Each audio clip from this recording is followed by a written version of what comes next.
entonces ahí con la entrevista al embajador. Una de las cosas que me llamó mucho la atención fue que en la primera conferencia que dio para un grupo reducido de periodistas, mencionó el tema de la cooperación militar y el ofrecimiento de Rusia para equipamientos militares.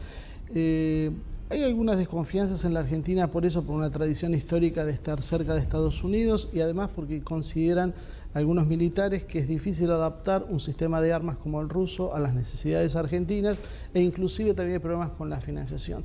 Exactamente, o con un poco de mayor aproximación, ¿qué es lo que Rusia estaría ofreciéndole a la Argentina? True, we consider Argentina to be a comprehensive strategic partner of Russia, and from the military point of view, military technical point of view, it means that we are ready to sell sophisticated weapons to Argentina without any political, economic or other preconditions. But the other side of the medal is also well known that because of the financial and economic crisis, Argentina is not now in a position to buy any armaments because simply there is not much money. And especially, we already discussed this, that IMF is not allowing Argentina to go in for additional credits. You know, you mentioned that your armaments are maybe closer to the Western standards, but you know, we know in history a lot of examples when countries with one standards are buying from Russia. The most fresh example is Turkey, which is a NATO member, but it is buying the armaments, S-400 armaments from Russia. So it is not a huge theological problem when one country with one standards is acquiring weapons with other standards. The problem is financial. Last time Argentina bought armaments from Russia, or military equipment from Russia, was 8 years ago. In 2011, Argentina bought 2 helicopters from Russia, Mi helicopters in Arctic design, destined to be part of Argentina's operation in the Antarctic. And we've heard the opinion of the Argentinian military as well as the pilots themselves, who had very high opinion of the quality of the Russian helicopters. We know that you need more, and these 2 helicopters, they also need repairs.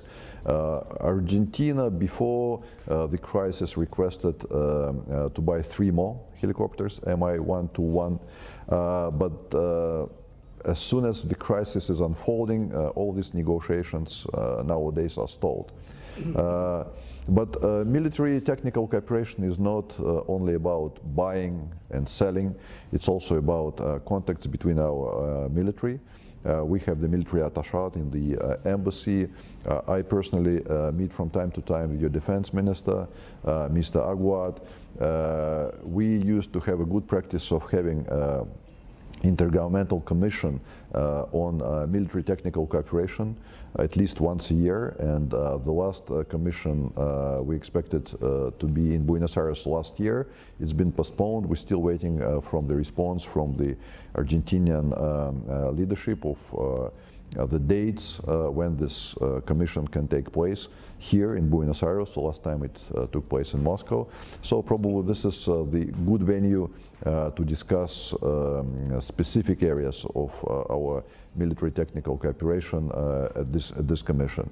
But probably again, the current state of play is not the best, and we understand this. We understand the opposition is not the best to pursue practical projects on military technical cooperation. Though on the other hand, Argentina is a big country, it's a G20 country, but unfortunately I've been at one of the meetings of the think tanks, well-known think tanks here, and I heard terrible news that out of all the Latin American countries, Argentinian army and navy is the weakest, unless one of from the Panama.